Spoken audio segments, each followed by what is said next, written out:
Hi, this is Monica, and today I wanted to show you why your writing skills may not be improving, okay?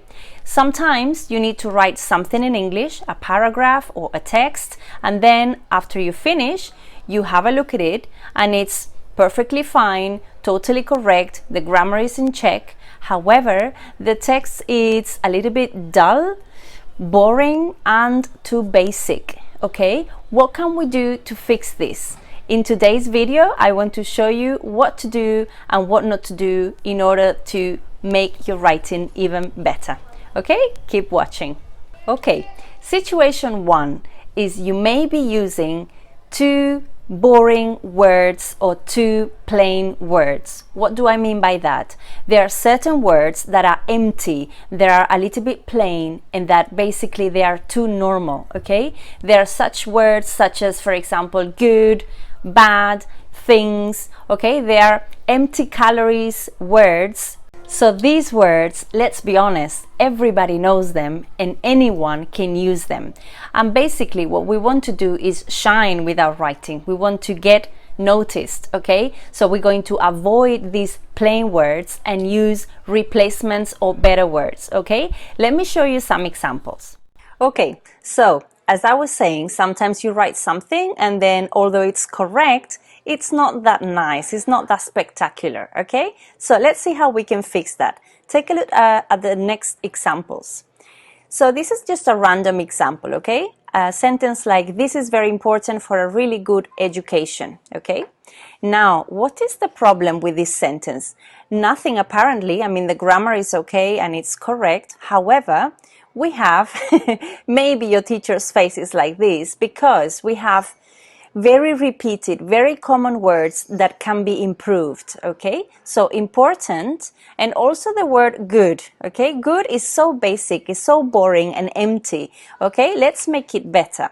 So maybe we can replace very important and we can use the word vital, okay? So we can say that this is very vital, okay, instead of very important.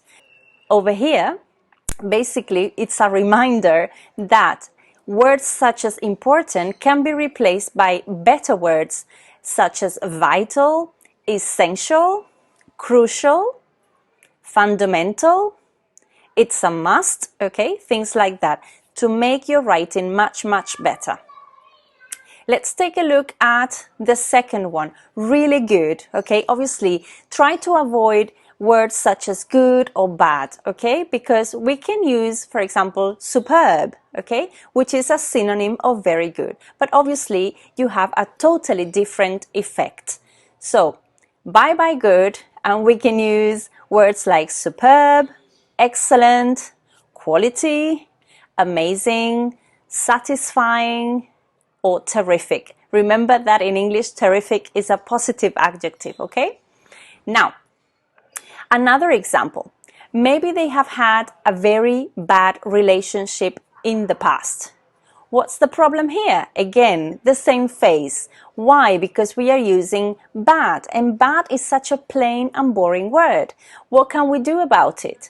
Maybe we can replace it and we can use dreadful, which is a synonym of very bad, okay? So again, we are in the cemetery again, a lot of people dying, and then we have synonyms for very bad, which are dreadful, unpleasant, horrible, unfortunate, awful, okay, etc. You have plenty of words that you can use instead of bad. Situation 2. You might write a nice text or a nice paragraph, but then we realize that although it's correct, there is no impressive grammar, okay? There is nothing spectacular about it. So take a look again at your paragraph and see if you can say something in a different way so that it would show your more advanced grammatical structures. Let's take a look at some examples. I'm so sorry you couldn't come to the wedding. We missed you. Now, here is an example of something or a sentence where you find no grammatical mistakes. However, there is no good grammar, there is no advanced grammar, okay? There is nothing shocking or something surprising, okay?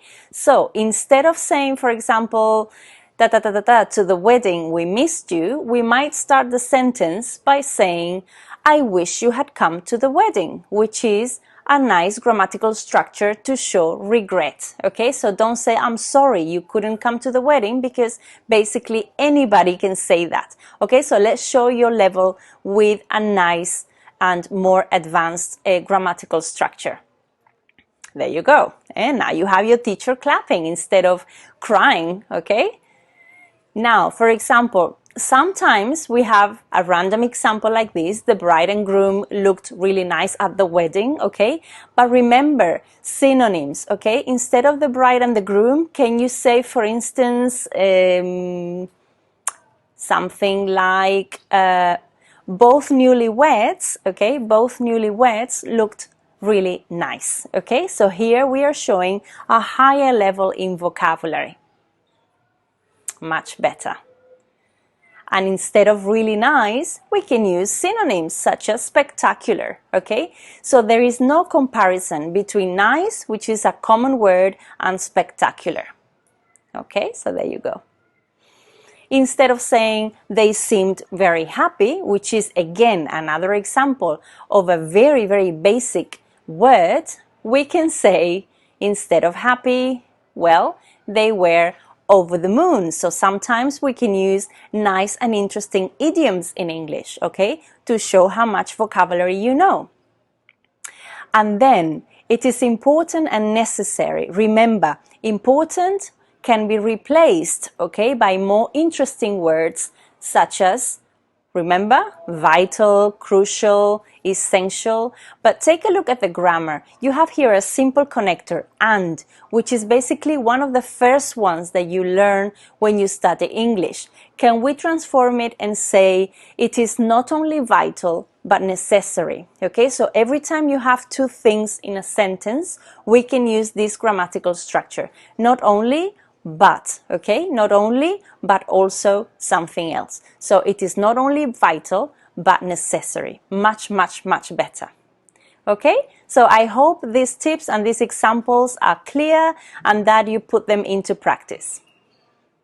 Okay, so I hope all these tips were useful, and remember, the next time that you need to write something in English, make sure that you do not use any of these forbidden words, okay, and use much more advanced and interesting ones, okay?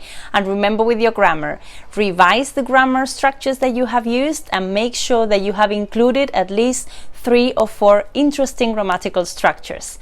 Okay, take care, and I hope that your writing improves in no time. See you in the next video. Bye!